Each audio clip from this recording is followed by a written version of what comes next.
The Chris Johnston Show. Let's go! Your number one destination for a behind-the-scenes look at the game of hockey. Is this thing on? Here's NHL insider Chris Johnston and host Julian McKenzie.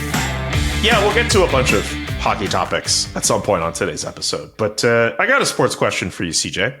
As I know you're a big sports fan like myself. This was a sporting weekend. I mean, I know. This is the elite stuff if you're into all kinds of sports. For the intensive people listening to this podcast, we are recording this before Dallas Green Bay play. So there's no roasting over whatever happened in that game. But what event on Sunday? You can roast me in advance, but we'll move forward. I don't want to do that. And then people get this podcast on Monday and then the Dallas Cowboys win an amazing game. I don't want to set myself up for failure. But what sporting event on Sunday captivated you the most, CJ? The Ryder Cup or the Toronto Blue Jays winning their first AL East title since 2015? Be real with the people, because off air, you gave me this one answer, and I'm like, nah, be real. Be real with the people right now. I have to be real, though. It's got to be the Jays, and it's because the Jays cut deepest for me.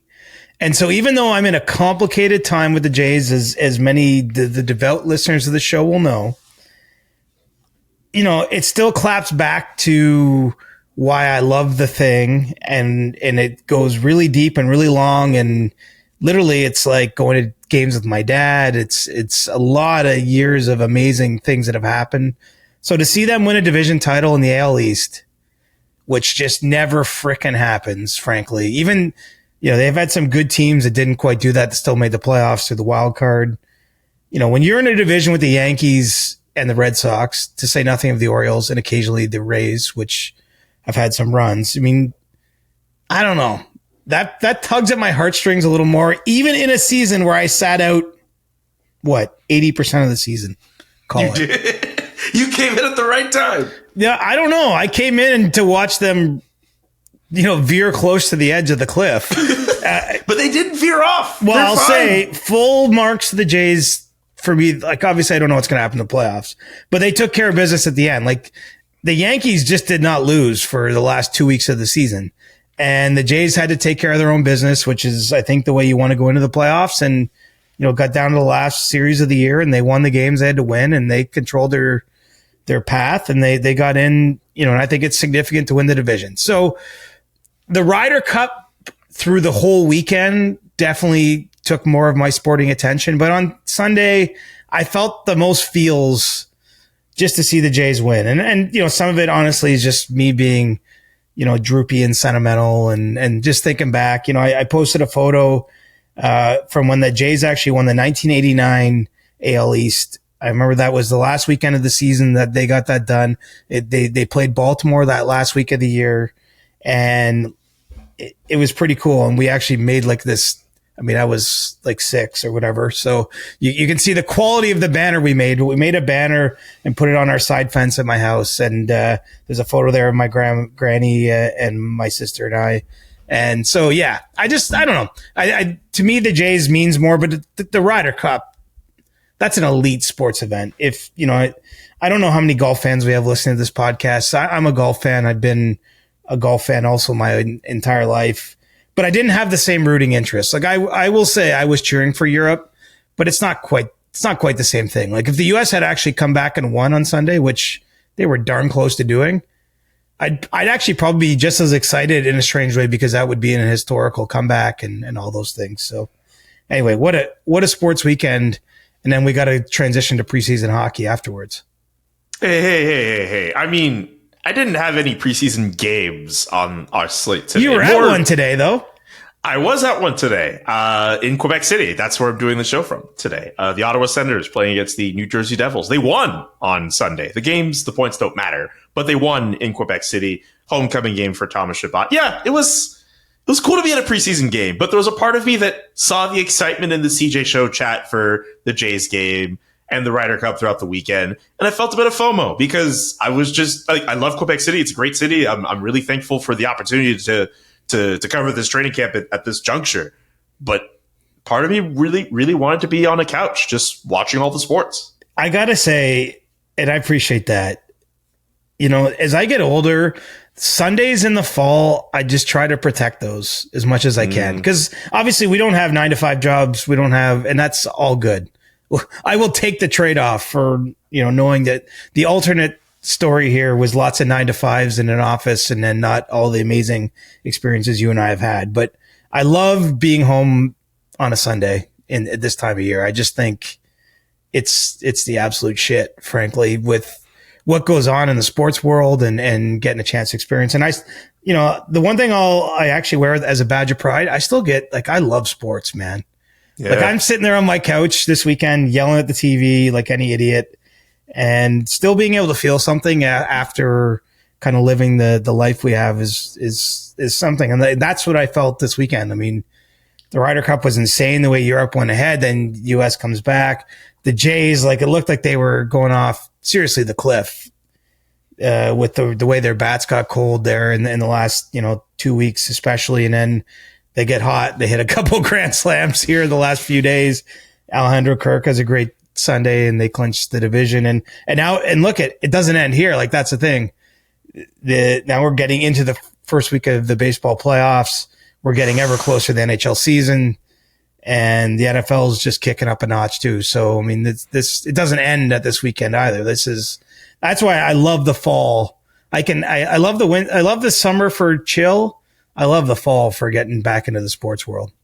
I'm with you there. I love hockey and I love everything it's done for me and my livelihood and being able to have the friends I have and the opportunities and again, the friendships I have, including yourself and everyone else who works on the CJ show. But one thing that working in hockey has allowed me to do is to just appreciate when I could watch so many other sporting events and get all in on watching my favorite NFL team. Not so much Premier League. I'm saving my mentals for that. Manchester United, what are we doing? But baseball playoffs, when they start up, I'm baseball agnostic. I don't have a team, but it'd be cool to see the Jays do well. Of course, I'm going to watch the Yankees and the Red Sox and any other game that pops up that's going to be worthwhile of interest to watch during the baseball playoffs. I get the NHL playoffs are incredible and they are amazing and they fight for the best trophy in sports. But people need to put respect, and I think people do, but people need to put respect on the MLB playoffs for what they are. I get people who are I don't want to watch a regular season game. 162 games is too long. Everything changes in October when all of a sudden you are watching Cleveland versus New York in the first round and Jabba Chamberlain's on the mound and you're like, God, everyone's waving towels. There's something different about that atmosphere, man. Dude, I just bought tickets to an ALDS game. And what's crazy about that is the way it's going to work is it's going to either be the Yankees or the Red Sox. And the Jays have never faced those teams in the playoffs as much as they face those teams more than anybody in the regular season. But I'm going to be at a game next weekend and it's going to either be the Yankees or the Red Sox, of which I have plenty of animus on both sides. There's no choosing. I hate both of them. They've both been really good. They've both won World Series since my team last won a World Series. Obviously in the Red Sox case, they've won many World Series since my team last won a World Series. It's going to be ugly. And I'm going to be at that sporting event having spent way too much money on tickets with my heart in my throat. And that's really what it's all about. Do you hate the Yankees or the Red Sox more?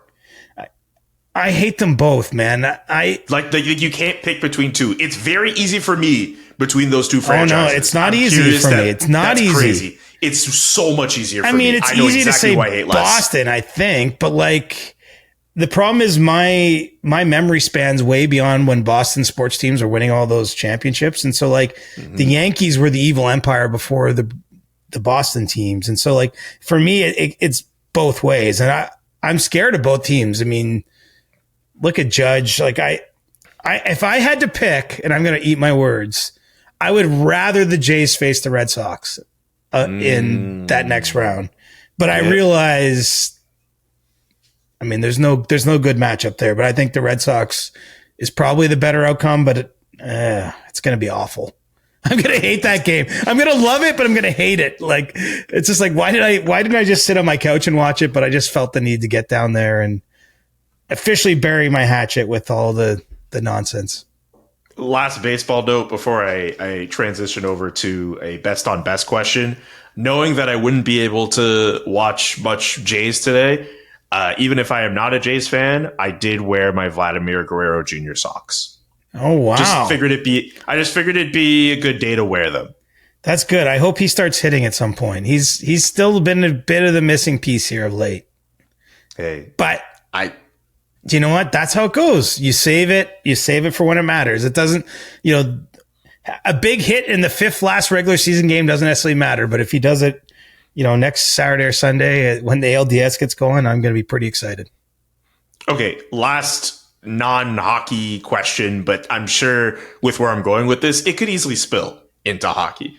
What did you think of the passion and the back and forth between Team Europe and Team USA at the Ryder Cup and all of the gamesmanship and pleasantries? One thing we love talking about on CJ's show is how vital best on best in terms of international tournaments can be. And I've never seen, from the highlights I've never seen such animosity in golf before. Like, fans were trying to get at Rory McIlroy with like rubber duckies or something like that. Like, that was a headline. Like, this is insane to see that. Like, I mean, it's New York, right? I mean, New York is such a special sporting place. Yeah, I mean, look, it definitely crossed the line in the context of the Ryder Cup, but this is also, I want to be careful because that passion, like, I was watching on Saturday and some golfers and their caddies very briefly kind of got in each other's faces. There was nothing close to a punch thrown or anything, but like, I was fired up watching that. And I do think that that's what we love about sports. Like, it's what I love about the playoffs and the Stanley Cup playoffs. Like, I think when, there's got to be real emotion there, right? It's real people who are amazing at what they do, caring about what they do, showing that back to an audience. I mean, like, that's what makes it the peak entertainment. So, I wish that, yes, at the same time, I can wish as a human that Rory McIlroy specifically didn't take like an insane amount of abuse. And it sounded like it was awful. Like, they literally they brought out like 20 or 30 extra state troopers for a Saturday match in the afternoon. And it was like very unpleasant and definitely got to a point, specifically I can say this as a golf fan. Like, I don't necessarily, what I like about golf too is some of the gentlemanly aspects of the game, the sort of calling rules on yourself, learning. Like, I actually do believe in a lot of that stuff. So I don't want to celebrate too much, but also the fact that golf can get heated. That's once every 2 years. It's at the Ryder Cup. It's 3 days every 2 years. And so what do I think about it? Like, I'm really freaking conflicted, man, because I don't love it, but then I also do love it because it just shows how much the thing means. And the more that I've like gotten on in time, and like when you look at what's successful, what works in sports, what works in media, I think when people are being honest with you, when people are being genuine, when it really truly matters, like no one, like that's the peak of what we all want to see. I think we all want to see the real thing. And, a lot of sports and everything else, like just money and everything can cloud incentives and how people behave. But what's amazing about the ultimate sports events, of which to me, the Stanley Cup playoffs are right in there. MLB playoffs, as you're highlighting, Julian, that we're just about to see, you're seeing it at the Ryder Cup. Like, this is like the athletes who put so much into their careers, and there's really no money on the table unless you're the U.S. team that took money, but we're not going to get into that. But by and large, these are not financial sort of incentive moments. There's something a little bit more there. I mean, that's what makes it special. So yeah, best on best. When you boil it down, that's what I think people want to see. I think that's what sells. I think that's what creates things that people remember years like later. Like that's what resonates. And so you saw that on display at the Ryder Cup, but at the same time, I'm not going to, some drunk Yahoo, throwing beers at Rory's wife and stuff like that. Like, that's just ridiculous. Like, no part of me is going to say that's good for anything. Like, I think that's pretty clearly stupid. But I loved seeing a little bit of fire in the competitors because without getting into what happened there was actually kind of a line that was crossed, if you know golf, in terms of walking on a golfer's line, and it was a tense part of the match, and and it also got settled in a proper way. Like, it didn't end up devolving into something that went crazy. I just love that everyone cares. And I think that's what we're asking. I think the people listening to our podcast are asking that we care about what we're talking about. And I think that anyone who bothers to pay to go to sports events or watches a lot on TV, you really just want the people that are playing them. You want everyone to really care. And that's what you see. And that's why I'm so jazzed up talking about this weekend of sports, because I just saw that everywhere I tuned in this weekend. Like, the cool thing about events like the Ryder Cup, I don't watch golf nearly as much as you do. I only tend to pay attention to some of the major tournaments, or if there's something really interesting going on. One of my favorite moments ever on this show was when the Canadian Open happened and Nick Taylor drained this monster putt. All of a sudden, 72-foot putt. 72-foot putt. And we started the episode talking about what we just saw. We literally recorded moments after that happened, and we were both buzzing. I don't watch the Canadian Open every single year, but golf has those moments where if you're telling me like someone's blowing it on the final day, I have to tune in. A tournament of the scale of the Ryder Cup, if I was not watching NHL preseason hockey, I would have been watching, particularly when you made it known in the chat that, like, holy crap, the United States might have a chance. They were going into this final day as if they were down 28-3 in the Super Bowl, and they very nearly had a chance at coming back. Like, stuff like that. The cool thing about it is, for passionate fans of the sport like yourself, they're always going to draw you in. But when sports like golf are able to captivate casual fans, that's the win. That's what every sport wants to do. And that's what we're getting at the Olympics when the hockey tournament starts.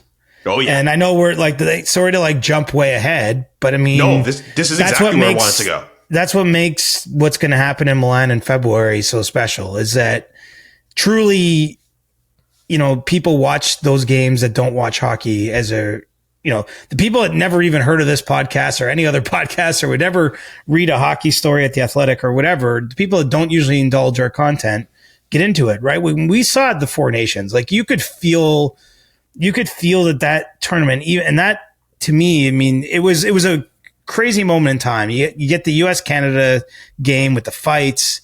You have this sort of Trump background, which is like, you can't recreate necessarily those moments that way. But that tournament didn't mean that much. Like, it was bragging rights, but it wasn't, there's not a lot of history on the line. I mean, when you're playing for an Olympic gold medal, that's a different thing. And so, like, we're going to get that in hockey. It's why was banging the drum for so many years. I was so frustrated when there wasn't best on best, opportunities for the men's players to play, because I don't see how that doesn't actually grow your sport even a little bit. I don't mean that. Look, hockey is where it is in the sporting landscape. I'm at peace with that. It will be the next generation's fight to take it farther, and I hope it happens. But that's not my fight. But my argument still is, even for this current generation right here, right now, it's better to have a TJ Oshie moment like we had in the Sochi games that definitely resonated with more Americans than would ever watch hockey.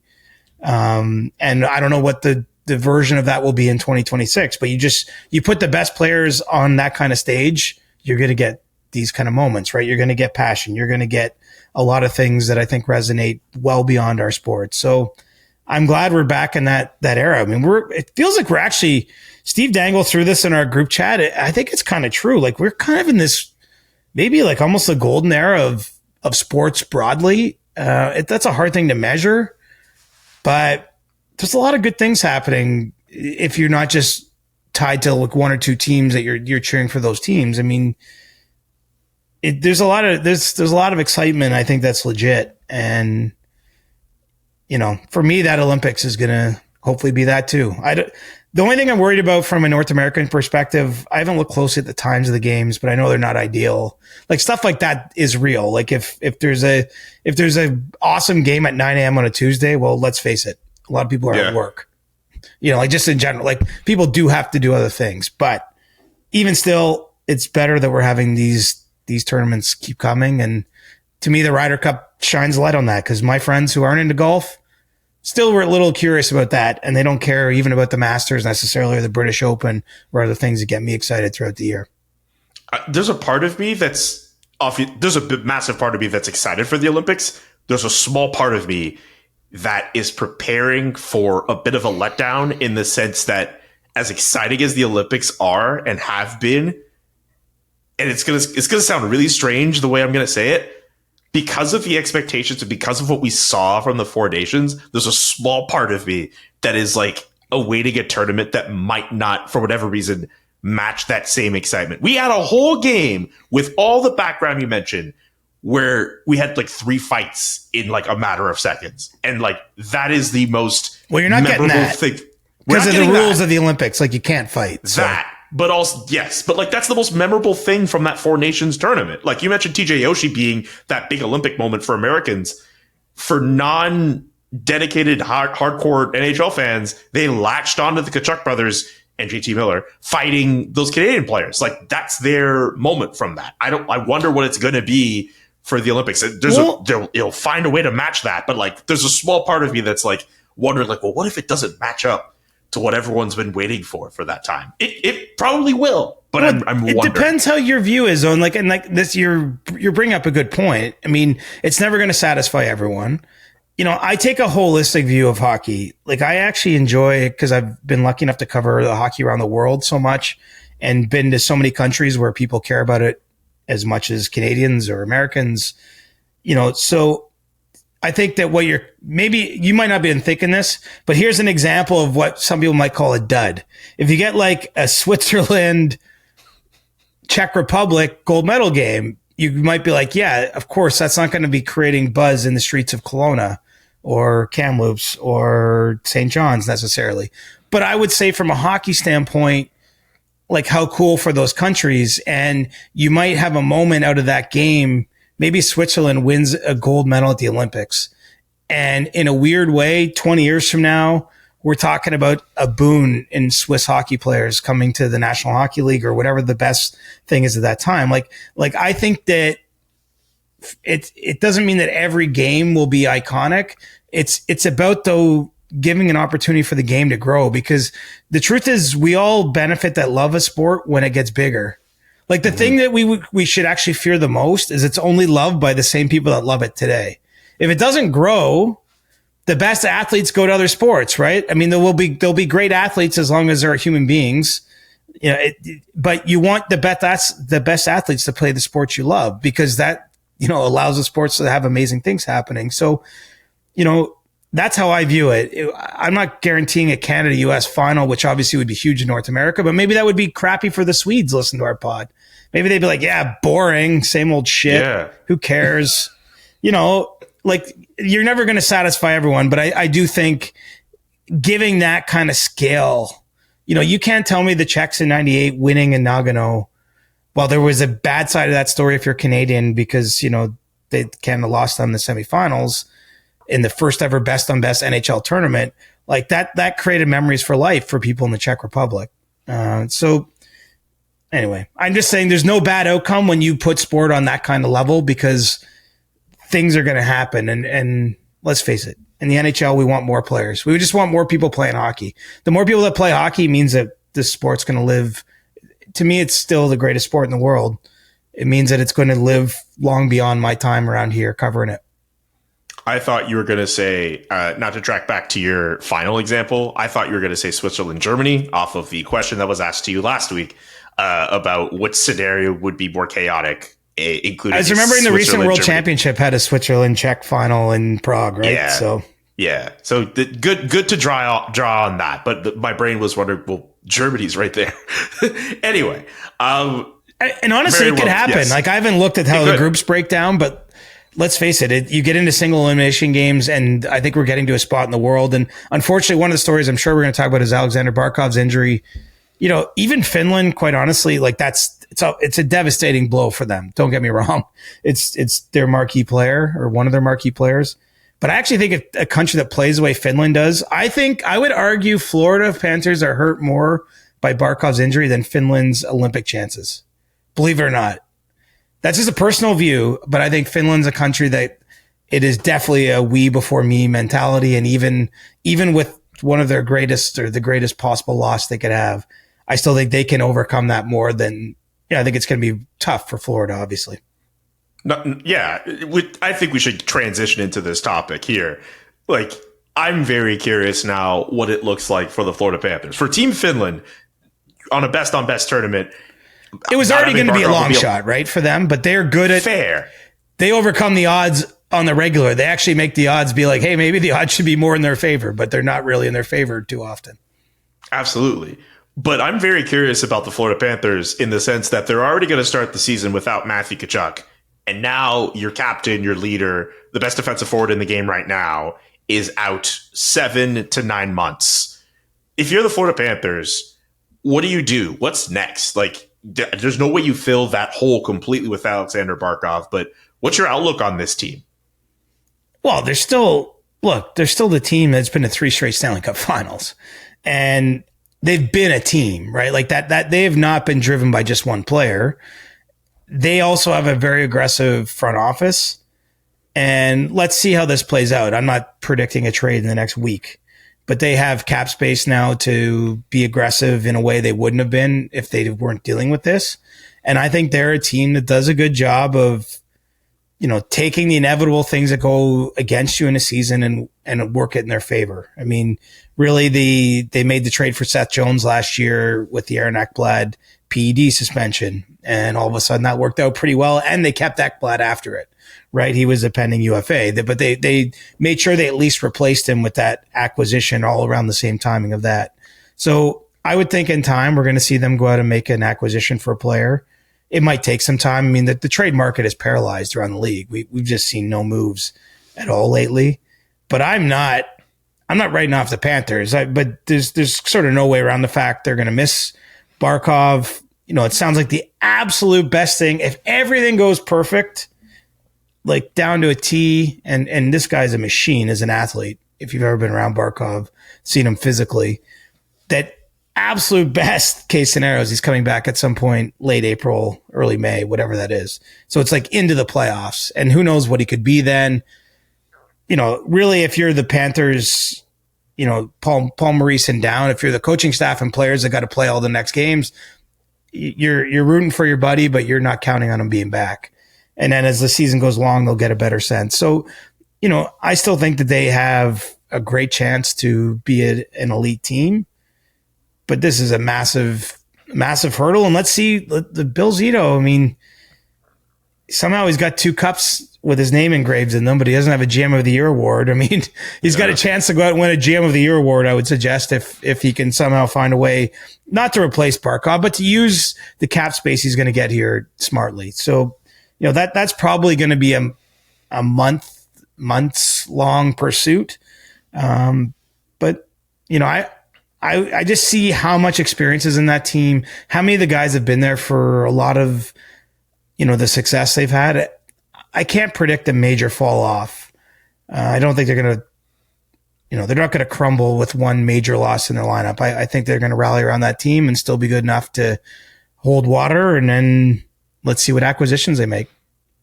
I felt they were going to be a wild card team because of the mileage run up on them over the last few seasons. I don't feel great because I don't like seeing Barkov being injured, but I definitely feel more hardened and solidified in that prediction right now. That's fair, but I'll say this. Yes. And you never want, no one wants this to happen. I'm not standing in that position saying that, but sometimes when something really drastic goes on, it actually opens up the opportunity for something we can't even imagine. Like there could be a player out there they could never have been in on because of cap reasons or other thoughts that they can now acquire. And, that's some of the circumstances that existed last year when Matthew Tkachuk got hurt at the Four Nations, and that allowed them to get Brad Marchand. And that worked out about as well as you could ever script a trade deadline pickup. So all I'm merely saying here is that you just don't know what door this opens next for the Panthers. And maybe in a strange way, I'm not going to say they needed this, but maybe it can lead them to something new and different. And they're bringing in an impact center that we never thought they could have on their roster, and off we go. I don't want to say any names. I don't think it would be responsible to suggest possibilities. There's one guy out there who might need a new contract next year, depending on how things go with him, who happens to make under $10 million, who I would laugh hysterically if he got traded to Florida. But I'm not going to say his name because I don't want to. His team would have to trade him there, though. Well, yes, and if they had to resort to do that, jeez. Yeah, but what are they getting back? Like that's a whole other thing. I know who you're winking at here, but I don't think Florida's going to provide whatever return they'd want for that. That team might rather go down swinging with that player because that player means so much to them that they want to leave it open as long as possible to sign him. So, yeah, I think you have that right. But yeah, the Florida Panthers, who are always, I shouldn't say always, but the last few years have been a big talking point. They're going to be looked at very closely coming into this year. One last question. And they're not afraid. I got to say, like it looks good at the end when you win the cup. Yes. But the Seth Jones trade, not an obvious trade at the time. Seth Jones's stock was not high. He'd been in Chicago, wasn't going well. Even the Brad Marchand deal. Brad was injured at the time. He's 36, having one of his statistically worst seasons in 10, 12 years, whatever it's been since he was early in his career. Like, I know he went ham in the playoffs, but like you have to give the Panthers, I will give them tons of credit because they took big swings there and they worked out. And it looks easy or obvious in reverse, but it was not easy or obvious in real time, I would argue. Do you still think, in spite of everything going on with this team, they're still a top 3 team in the Atlantic? Yes. Until proven otherwise. I'm not as high on. Here's the thing. It's always nice to get excited about the up and coming teams. Like, and it's fair in this case. Seriously. Like Ottawa, Montreal, even Buffalo, Detroit. Like I like the direction of those organizations, but it's still a big step to become the team. And maybe one of those teams will, but I don't think all 4 of them are going to be, challenging for the division lead. That's sort of where I land. Is like, even if I think 2 things can be true at once, I can like the direction overall that those teams are going and still say, do you know what? You got to knock somebody out. And the teams you're coming up against have had a ton of success. Because for Florida, it's also, they won a President's Trophy even the 3 years they weren't in the Cup final. Like, those guys have played so many big games. I just think Bob and net, I don't know. I don't look at, they're not going to win the division in my view, but I still think they're going to be able to ham and egg it. That's a golf term. Like, just find their way through, even without a perfect team, without a perfect system going on, and still be winning more than their share of games. That's just my view of things. Okay. Hold your fire on any more predictions you may have at some point where maybe we'll do an episode where we get you to do more of that. I know how you feel about predictions. No, I know, but I've agreed this coming week, we got to do it. All right. I got to take my prediction medicine. The SDPN gods have spoken. Whatever Steve wants. Whatever Steve wants. Let's do a quick goalie roundup. Sure. I don't know when this podcast turned into a goalie podcast in terms of us following news, but it seems like we've been pretty good at it. Let's start with Anthony Stolarz, who on Sunday was announced. Kevin Weeks was first on it. You were also tweeting about it too. 4-year extension with the Toronto Maple Leafs with a $3.75 million AAV. How did we get here? What do you think of the deal? Well, really interesting contract. I mean, it was a unique player because Anthony Stolarz, when he's played net, especially the last 2 seasons, legitimately his numbers are among the best goalies in the league. Any way you slice it. Straight save percentage, goals saved above expected, been a rock star. The issue or the challenge in contract negotiations, as the Leafs rightly pointed towards the games played column, because he's been a player either earlier in his career through performance, later, I think more recently, has been more related to his health, which included, obviously, he had the concussion in the playoffs last year and the knee injury, has not played enough games. And so if he's playing 30 to 35 games a year, legit has a case to be among the best goalies in the league. But the problem is there's a lot of value to the goalies that do that over 60 games or 55 games in today's NHL. And so I don't think it was an easy contract in a sense to find an exact comparable, to find out, okay, this is what's fair. But I will credit both sides here because there really was I think a shared desire to get something done. And, this, I think it's the right amount of risk on both sides of the equation. Your reaction might be $3.75 million. Anthony Stolarz left money on the table, and he might have. Like, that's true. That's my reaction. But here's the thing, and you're not wrong, but he got 4 years of security. This is a player who's never had anything close to that. He's got a city and a team that believes in him, and that's guaranteed dollars. And so if he runs into injury history, if his injury history becomes injury present, he still gets that money, right? And that's a front-loaded deal, the way all the money shakes out. So it's a pretty tasty contract. If you're someone like Anthony Stolarz, who's been bounced around the league for as long as he has and has made something like 10 or 11 million previous to this, you're getting 15 million in this one deal. If you're the Leafs, you're looking at it like you are, Julian, because if you think it's a little light, the Leafs are like, man, we hope it's light. We hope what we saw from this guy, that he's going to be even more, he's going to be able to play more games. He's going to be just as dominant, and we will look like we have made out tremendously here. And so, I think we have to understand that with contracts. There's always a delicate kind of, how do you find the right thing here? I mean, Stolarz had made it clear he wanted a deal done by opening night. This is well in advance of that. It's a level of, he's never had a level of belief from an organization that he has right now. It's a team he knows he has a chance. He won a Stanley Cup with Florida 2 years ago, but he's got a chance to do that as a starter potentially in Toronto. And he's really comfortable. And so there had to be compromise to get to this deal. And definitely it feels like a deal. Every contract, we could probably say this, one side or the other is going to feel really good at the end of it. But I actually think this one it could be on both sides like an extreme win. Mm-hmm. I don't even want to raise this because it's not almost fair to Anthony, but he could just not be healthy enough to perform much in the next 4 years, and he's got all that money, right? It could be beyond him. It's not because of his preparation, just like his body. Like he's 32, turning 32 soon. So he's up there by sporting age, and he's had an injury history. So he might get money that wouldn't have otherwise come to him if he took his time. But on the flip side, he might be just trending up at the right time in his career. Like, he's talked a lot about wanting to mimic some of the late blooming goalies that came before him. Guys like Tim Thomas, Ben Bishop, players that didn't really establish themselves till their early 30s, but had really, really nice runs in their 30s. And he could be the next guy. And if that happens, then, the Leafs are going to be so grateful and thankful that they made this sort of commitment. So I think that's where the risk lies with the contract.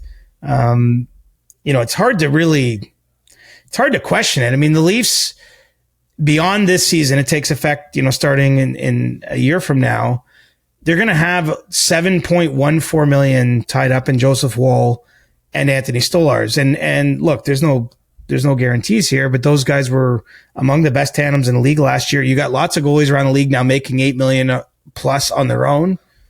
That could be very, very successful for Toronto. I think it's a smart bet on both sides. And, it was a pretty smooth negotiation. It took a number of weeks to sort of play out. But, I sort of get how both sides, arrive at the point on a Sunday where there's all these other sports happening where they interrupt everything with this contract announcement, because I do think it makes sense on both ends of the equation. And, Anthony Stolarz also can't be overstated. He's a player that doesn't seem to be affected by some of what you might call the negative aspects of Toronto. Some players don't deal well with all the scrutiny, all the conversation, all this or that. He doesn't seem too bothered by any of it. Interesting. Also, just to go back on the number, did you say around 7.1 or 7.2? The Leafs would be essentially paying for Stolarz and Woll. Did I have that right? Yeah, it's $6 million roughly for this season, and then when this new deal kicks in for next year, it's roughly $7.2 million in approximation. So, that's in a rising cap world too. Remember, exactly. The cap's really taken a jump. I don't see a lot of risk here for the Leafs, other than it is, I hate to say what their risk is. Their risk is this guy can't play very much. Their risk is that the injuries, keep piling up and he's just not available to them. That's probably the biggest risk from the Leafs end of this contract. And, I don't want to throw that into the universe but it's definitely a possibility. And so that was what they were always pushing back on, right? I think Stolarz would have liked a 5-year deal, and there's some rough comparables out there he might have channeled that we've discussed in the past. And they were able to hold the line, and they get sort of a compromise on a 4-year contract. I think keeping the AAV where they did, though, I mean, it's hard to just knowing where things are going. We're seeing more and more goalies. I mean, Spencer Knight, different stage of his career, younger player, and might be a player that plays 60 games a year for Chicago. But I mean, he got well north of $5 million with nowhere near the track record, right? In the last deal he did. So we're in a moving target kind of phase, but it just feels like the Leafs haven't subjected themselves to that much risk here, other than the fact that it's a goaltender that hasn't played as many games as you like to see him play, because especially when he's been playing the last 2 years, I mean, lights out. So good, Anthony Stolarz. Absolutely. The goalie I was thinking of, speaking of Spencer Knight, I think of Spencer Knight a lot because he's the same age as Dustin Wolf, who just re-upped a deal for himself and is getting $7.5 million on his next deal. Like, right. Just fascinating to see these goalie contracts being doled out the way they've been, and the Toronto Maple Leafs very cost-effective deal with Anthony Stolarz, and essentially for their tandem, who they have 2 good goalies in tow. Like, I just want to add, that's just really good business. It is, but then, the flip side is, and not to highlight this, but Joseph Woll's away from the team on this personal leave. Like, it does underline it can be a bit fraught if things come along, right? Whether that's injury, in this case, it's a personal situation. But, the goaltending position, I feel like teams around the league don't know what to do with it. Everyone knows you need a good goalie or 2 good goalies, but there's not one way to get there. And we've seen teams win a cup with kind of a traditional number one. The Vasilevsky years in Tampa, great example of that. He played just a crazy amount of games. But even Bobrovsky, right? He's carried a big load for Florida these last few years and winning their back-to-back cups and getting to the one before that. But, Vegas won the cup where they beat Florida with sort of a 10 of Logan Thompson, Aiden Hill. They had a whole bunch of things going on that playoff year, right? And some injuries came into it. So there's not one way to get to the end result. And that's just kind of where we're at with goaltending. And so I think sometimes the other part of this, I don't know if you want to go here yet for conversation, but there's not a lot of goalies available in the 2026 free agent market. And so that's actually part of the decision here. I think from the Leafs end, obviously they like a lot of what they've seen with Anthony Stolarz. It's really nice to have that security built in, a player, that can perform and handle the thing. And he's here and you got him at a number you like, but maybe you could have argued this is where Anthony Stolarz missed his chance. Cause in terms of pending UFAs for next summer, you've got Philip Gustafsson from Minnesota. You've got Jacob Markstrom, who's getting up there a little bit in New Jersey. And look, there's a chance both those players don't even hit free agency. You've got Stuart Skinner at Edmonton is a pending UFA, Calvin Pickard as well. But there's not a lot of guaranteed sure things out there on the coming UFA market. And so I think that can work both ways. But certainly from the Leafs end of it, I think it's nice to have now 2 goalies that you like signed, for multiple years, where you're not in a position you have to be out in that UFA market where there's not a whole lot to choose between. And as we continue with Leafs goalies, we should also mention one just returning to the organization on a PTO in James Reimer. Speaking of Joseph Woll being away from the team, they have Reimer as a little bit of insurance for now. What do you think about James Reimer being back in the organization? It's a trip. I went to practice on Friday last week, and I walk in and there's Brian Burke just sitting in the stands getting ready for practice. And then I look down at my phone and there's an announcement. Leafs have signed James Reimer to a PTO. And I felt like I was in the Twilight Zone. Like it was like 2013 all over again. It was going back a long, long way to when obviously Brian Burke was a GM of the Leafs and James Reimer really came out of nowhere. And for fans of a certain age, either this could be lost to time or you just weren't around. James Reimer was, for Leafs fans, it was a very dark period when he emerged, 2010-11 season. They'd kind of been in the abyss. And he wasn't one of these prospects, which in Toronto, it's going to be hard to believe, but trust me, I was there. He didn't get hyped up a lot. Like there was not a lot of hype around him. He was kind of just a guy in the minors. And that year they had J.S. Jaguar and I think Jonas Gustafsson as their 2 goalies, and they got into injury trouble. And all of a sudden, James Reimer, he made his first start in the NHL on January 1st of that season. It was a game in Ottawa. The Leafs won it. I remember it very well.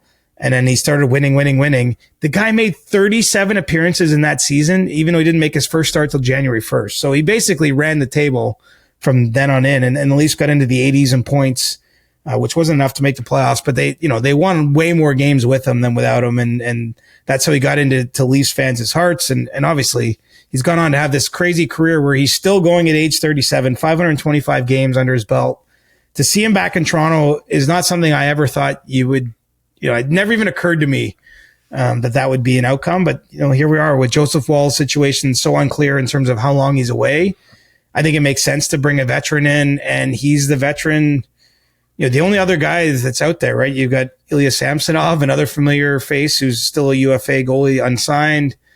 You have players you can maybe try to claim off waivers, but the Leafs won their division last year. They're low on the waiver priority list. So some of the goalies that might go through waivers here as we get down to the end of camps, the Leafs can't be sure they'll get them if they put in a claim. So this was kind of a safest route. And I'd say this, Reimer's been an average to a slightly above average goalie for even the last number of years in kind of a cleanup role, I'll call it, or like a depth role. So they could do worse on paper, but it's so soon. He just joined the team this weekend. I don't know what his level of performance is. I don't know what his summer looked like. Truly, is he ready to, could he be the backup for a period of time? I mean, I think some of those questions are going to need to be answered sort of as everything plays out, but definitely a blast from the past, seeing him back at the facility. Man, time folds on itself in sports sometimes, and that's how it kind of feels. And I really do think he's going to get a chance to be around for a while. And, how long that ends up being will be at least in part tied to what Joseph Woll's situation ends up being, with his personal leave and how long that lasts. Two more points as we stick in the crease here. Jacob Markstrom, who was mentioned a couple moments ago. Are you hearing anything particular with him and a potential extension? You mentioned the fact him and maybe Philip Gustafson might not even test market. But I saw Kevin Weeks tweet about it on Sunday, and I was curious if you've been hearing anything. Yeah, the Devils are going to look to get something done there, and I think there's mutual interest, quite honestly. I wouldn't be surprised at all to see that end up in a contract, but, because of what I would also outlining broadly about what the UFA goalie market looks like. I mean, it's not an easy deal to do. He's 35 years old. What's the right number? What's the right term? I mean, this is where you get into it. It can get into almost a game of chicken, because if you're the Devils and you're sort of balking at, where things are at on the table, what's your plan B or C? That doesn't necessarily look that good. So, they're going through the early parts of that process now. But, I would say from at this stage, I do think that there's enough kind of mutual interest to see it happen that they're going to give it a shot, and we'll see where they land. But it's a goalie roulette, man. There's always something going on around the league, and there's so few proven goaltenders out there that are going to be available next summer. So if you're a team that doesn't have one and you're looking ahead, I think it's smart if you're in the Devils' position to try to get out there and get it taken care of, especially because you have a player you really like, and they went and made that trade for with Calgary there a couple of years ago. Is Marc-Andre Fleury going to find his way on that list of available goaltenders next summer? Maybe. On it, I have to say, it was so cool what happened over the weekend with him in Pittsburgh. I think so too, man. That was awesome. I know some people weren't crazy about it. I liked it. Well, and look I even saw Mark said himself, I feel like I've said goodbye to everyone 17 times. He's even aware, he's self-aware to understand where some of that criticism might come from. Mm-hmm. But two things are going on there. First of all, he's a unique player in the history, in the sort of my years around the NHL. He really is just a magnetic personality that connected with people, and he spent so much time with the Penguins, and obviously was part of the three teams that won the Cup. So he's got an allure that works, right? It's a Saturday night preseason game for a team that could finish 29th, 30th, 31, 32, wherever, and it's sold out because you got a goaltender coming in to play a third period of a preseason game. I mean, that insane. It kind of, it tells you something, but I also think, and I heard what he said after the game, Josh Yohe, our colleague, was there, and he's saying, oh, my hips are sore and I might not play. But I actually believe for the larger reasons we're getting at here, that there will be more teams knocking on his door as the season goes along, especially maybe if injuries or other situations creep in. There's not a lot of, as I've highlighted, there's not a lot of other options out there. I don't know if he'll get to a point where he's willing to to say goodbye for an 18th or 19th or 20th time if he's willing to come back and do it all again. Because, I think a big part of it, he's a family man, and I know he's bought a nice place out in Minnesota and has really got his family set up there after, bounced around a lot after leaving Pittsburgh, right? He was Vegas, Chicago, went to Minnesota. I can understand where he's at a point where he has nothing left to prove, but the itch might be there. I mean, I'll point out to you, he didn't let in a goal in that preseason game on Saturday night. Stopped all 8 shots he faced in the period of work he had. And he was pretty good last year for the Wild. So, also went to Canada, played for Canada at the World Championship in May. I guess my point is this. There's not really a lot of question that he can play. And I think there are teams that are going to need him. So can he be convinced to come back? That's the question I don't have an answer to, but I do think someone's going to try. Or multiple teams are going to try. Okay, we're moving away from goalies. One more thing just before we get to Ask CJ. Any thoughts on the Mason McTavish contract? 6 years, $42 million. The stalemate finally over in Anaheim. It is. And look, it ended. We talked about the Nyes deal as being a potential comparison. He ends up a little less than that on the total dollars, but kind of the same spirit of contract. And, obviously a lot of benefit for Mason McTavish to get that security and then to get back into camp in time where, he can get his legs under him to some degree before the season starts. So I see that as a positive outcome for both sides. I'm not surprised it took so long. I do think when you're talking about contracts of that length, that's kind of what you're working with. I mean, that's where Luke Hughes finds himself. I still think the deal is going to get done in New Jersey, but it's, there's a little uncertainty on both sides of the table there. It's been a grind. It's hard to get to the finish line. I've got nothing new or smart to say about Luke Evangelista with the Nashville Predators. I still don't get that one. It sounds like they're creeping in each other's direction, but it's going to end up most likely being a 2-year deal. So at a certain point, with the amount of money they're talking about is almost a rounding error when it comes to a team's cap picture or even the finances of an NHL team. You wonder why that one doesn't get done. I'm scratching my beard in my head thinking about that. I have no idea. The Luke Hughes one, everything's going to, now if you get this deep in, right, we're almost at the start of October, season starting October 7th and 8th. Now it's getting real in terms of these negotiations. And I think ultimately that pushes the Ducks together with Marchman. And, I do think the other ones will get done, but the long-term deals that take a while, I get a 2-year contract with a player that's probably going to be a 50 to 60 point guy, young player on your team. I mean, just get it done. I have no idea what's going on. Yeah, man, that was very honest with you on Luke Evangelista, by the way. That was very honest. Well, because I can understand, honestly, I can look at the situation. I don't have a rooting interest. When you're talking about a 6-year contract, one side might want $5 million and one side might want $9 million. And you do the math, it's a huge gap. But when you're doing a 2-year deal, and I think the sides are within now less than $1 million a year on a 2-year deal, to me, it's just find a way to get it done, because each day it's sort of lost opportunity. So I guess that's why I don't have a new way to discuss that, because it's where I've been at every time we've talked about it the last, episode or two where we've touched on his situation. Let's do a quick Ask CJ before we get out of here, Siege. This question from Cody Brown. What was CJ's favorite Coburg moment this summer? Bonus, has he ever participated in Float Your Fanny Down the Ganny? I have not. I used to go as a kid. What does that mean? So there's a Ganaraska River flows, through Port Hope primarily, which is a town beside Coburg. There was a flood there in the 80s, before I was maybe alive, but I don't have any personal recollection of it. And what that gave way to is kind of a fun event where people make elaborate flotation devices, and they float their fannies down the Ganny, on, not just like a dinghy, they make their own boats or whatever and just have a good time. So it's just a fun thing. I used to go watch it as a kid, but I never participated. But here's the thing. It's a long life. I would participate in that. It's just a fun event. And I do enjoy a good float down a river. My favorite Coburg moment. I spent a decent amount of time in Coburg this summer. I love Coburg. It's honestly where I go to chill.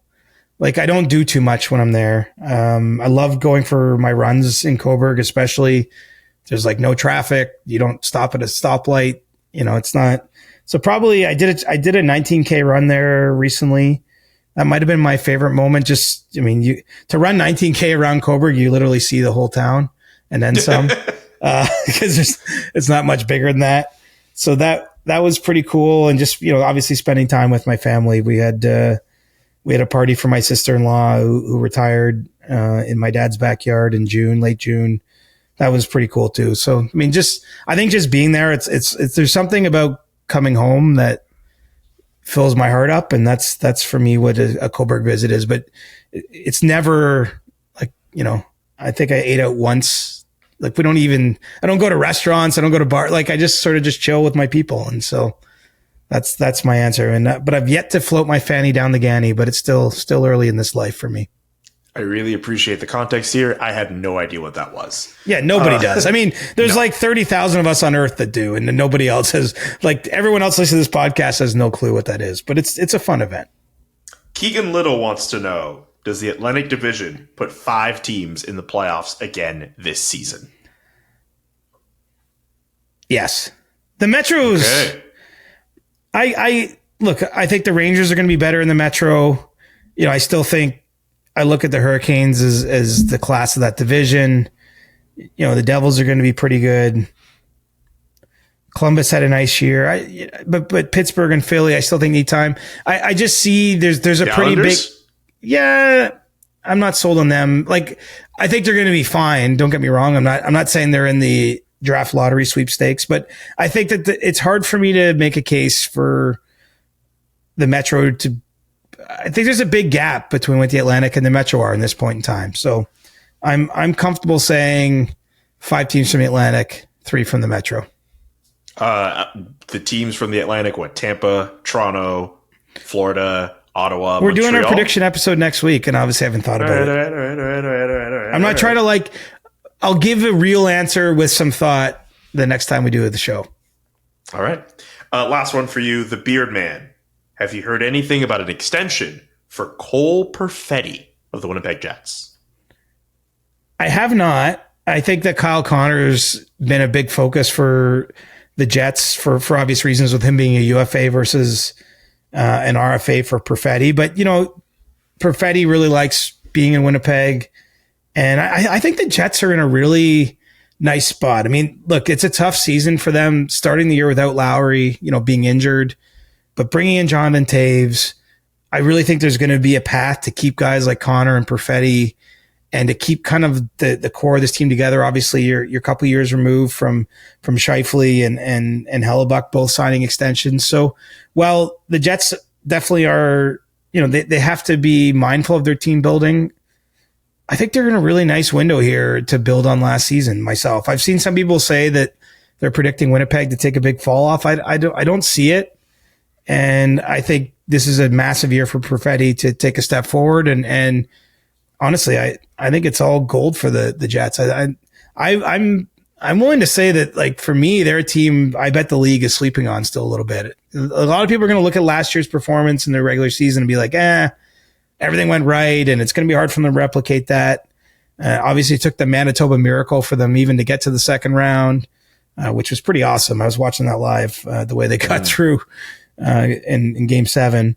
But I still see some upside for this team, and I think people might be sleeping on Jonathan Taves' point totals. Might not blow you away, but I think his impact on that team is going to be real, and it's going to be felt most by younger players like Perfetti. And so, you know, I don't get any sense that that's like a front burner topic, but I don't think he's going to be any, you know, let's see where the season ends up. I do think he's going to be part of that team long term.